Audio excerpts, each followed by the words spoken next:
ज्ञानाचा प्रकाश देणारा दिवा अखंड तो जळतो. ज्ञानाचा प्रकाश देणारा दिवा अखंड तो जळतो. जीवनाचा खरा अर्थ शिक्षणामुळे कळतो. नमस्कार, मी तांबोळी नेहा अजीज, BA सेकंड इयरची विद्यार्थिनी, SD काळभोर कॉलेज, लोणी काळभोर, पुणे. या महागाईच्या काळात शिक्षण घेणे सोपे नाही. मेहनत करूनही, संघर्ष करूनही याची खात्री नसते की विद्यार्थ्याचे हे संघर्ष या शैक्षणिक क्षेत्रात यशस्वी ठरेल की नाही. या ॲडव्हान्स जगात विद्यार्थ्यांना हार्ड एज्युकेशनची नाही तर स्मार्ट एज्युकेशनची गरज आहे. का बरं हे चायना, जपान इथले विद्यार्थी एवढे ॲडव्हान्स असतात? कारण त्यांना लहानपणीपासूनच स्मार्टली एज्युकेशन दिलं जातं. इतर प्रगत देशांच्या तुलनेत आपल्या भारतातील विद्यार्थ्यांनाही स्मार्ट एज्युकेशन मिळाले पाहिजे.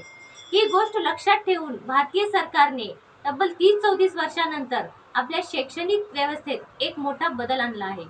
आणि हा बदल भारतीय शिक्षण व्यवस्थेत एक महत्त्वाचा टप्पा आहे. ती म्हणजे NEP, नॅशनल एज्युकेशन पॉलिसी, म्हणजेच राष्ट्रीय शैक्षणिक धोरण 2020.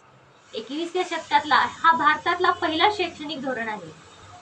हे नवीन धोरण आपल्या शिक्षणात सुधारणा आणण्यासाठी आणि नाविन्यता आणण्यासाठी केंद्र सरकारने 2020 ला सुरू केले होते. या धोरणाने आपली शिक्षण प्रणाली अधिक व्यापक, लवचिक आणि विद्यार्थ्यांच्या गरजावर आधारित लक्ष केंद्रित करते. या धोरणांतर्गत जुनी प्रणाली 10+2 याऐवजी 5-3-3-4 ही नवीन प्रणाली सुरू करण्यात आली आहे.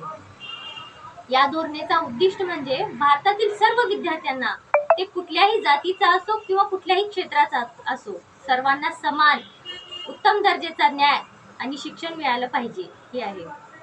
आपल्या शिक्षणाला सार्वत्रिकरण करणे आणि भारताला जागतिक ज्ञान महासत्ता बनवणे हा या धोरणाचा मुख्य उद्देश आहे. हे शैक्षणिक धोरण पुढील पिढीसाठी हितकारक ठरणारच आहे, कारण यात समावेश असलेले अनेक धोरण हे भारताला आत्मनिर्भर बनण्यासाठी मदत करतील. या निर्णयामुळे विद्यार्थ्यांना फक्त पुस्तकी ज्ञानच नाही तर त्याचबरोबर त्यांना प्रात्यक्षिक गोष्टी सुद्धा शिकवल्या जातील. विद्यार्थ्यांना त्यांच्या शिक्षणात तंत्रज्ञानाचा वापर वाढेल. महिन्यातील काही दिवस हे बॅगलेस असतील, त्यात त्यांना कला, क्रीडा, कौशल्य आणि इतर ॲडव्हान्स ॲक्टिव्हिटी शिकवल्या जातील. अगदी 5वी पर्यंत आपल्या मातृभाषेत शिक्षण घेण्याचे माध्यम असावे यावर जास्त भर देण्यात आली आहे. ज्यामुळे विद्यार्थ्यांना शिक्षणाचा कंटाळा येणार नाही. गृहपाठ कमी पण महत्त्वाचे असेल. यात एक महत्त्वाचा मुद्दा म्हणजे 3 ते 6 वयोगट, जे आतापर्यंत समाविष्ट न झालेला वयोगट, ते आता शालेय अभ्यासक्रमांतर्गत येणार आहे. अगदी अंगणवाडी पूर्व विद्यार्थ्यांनाही पुढील शिक्षणासाठी तयार करण्यात येणार आहे, कारण हा वयोगट बालकांच्या विकासाचा एक महत्त्वाचा टप्पा मानला जातो. तसेच उच्च महाविद्यालय शिक्षण घेणाऱ्या विद्यार्थ्यांनाही हे धोरण खूप लाभदायक आणि फायदेमंद ठरणार आहे. उच्च शिक्षणात विविध अभ्यासक्रम तसेच व्यावसायिक शिक्षणावर जास्त भर देण्यात आली आहे, कारण ते पुढे चालून रोजगारीला तयार होतील विद्यार्थी. तसेच विद्यार्थी विविध विद्याशाखांमध्ये अभ्यास करू शकतील आणि आपल्या आवडीनुसार आपले अभ्यासक्रम निवडूही शकतील. तसेच पदवी अभ्यासक्रमात 3 वर्षाचा पदवी अभ्यासक्रम हे कायमच राहील, पण त्याचबरोबर विद्यार्थ्यांना काही काळानंतर पुन्हा प्रवेश देण्याची संधी त्यांना उपलब्ध करून देण्यात येणार आहे. हे धोरण विद्यार्थ्यांना अनेक शैक्षणिक संधी उपलब्ध करून देणार आहे. विद्यार्थ्यांना तंत्रज्ञानाचे कौशल्य शिकवण्यासाठी जास्त भर देण्यात आली आहे.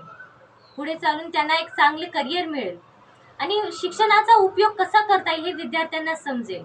कारण मनुष्याने जर किती शिक्षण घेतले तर त्या शिक्षणाचा उपयोग त्याला दैनंदिन जीवनात करता आला नाही तर त्या शिक्षणाचा उद्दिष्ट फक्त आणि फक्त तुमच्या पुढे लागणाऱ्या पदवीपर्यंतच मर्यादित असतं. हे शैक्षणिक धोरण शिक्षण व्यवस्थेत सुधारणा आणेल, जेणेकरून शिक्षणाचा दर्जा वाढेल आणि विद्यार्थ्यांना एक चांगले शिक्षण मिळेल. राष्ट्रीय शैक्षणिक धोरण 2020 हे केवळ एक ज्ञानाचंच माध्यम नाही, तर ते सामाजिक क्षमता, व्यक्तिमत्व विकास आणि नवीन जीवन कौशल्य शिकवण्यातही महत्त्वाचे आहे. एक चांगले शिक्षणच नाही तर विद्यार्थ्यांना चांगले भविष्य घडवण्यातही एक मजबूत आधार त्यांना भेटेल. हे धोरण विद्यार्थ्यांना अधिक सक्षम आणि आत्मविश्वासपूर्ण बनण्यात मदत करेल. ते पुढे चालून भविष्यात एक चांगले नागरिक आणि एक यशस्वी व्यक्ती बनू शकतील, कारण शिक्षणच एकमात्र तो मार्ग आहे ज्याने आपल्याला सुख, समृद्धी, संपत्ती, सन्मान हे सगळे आपण पाहू शकतो.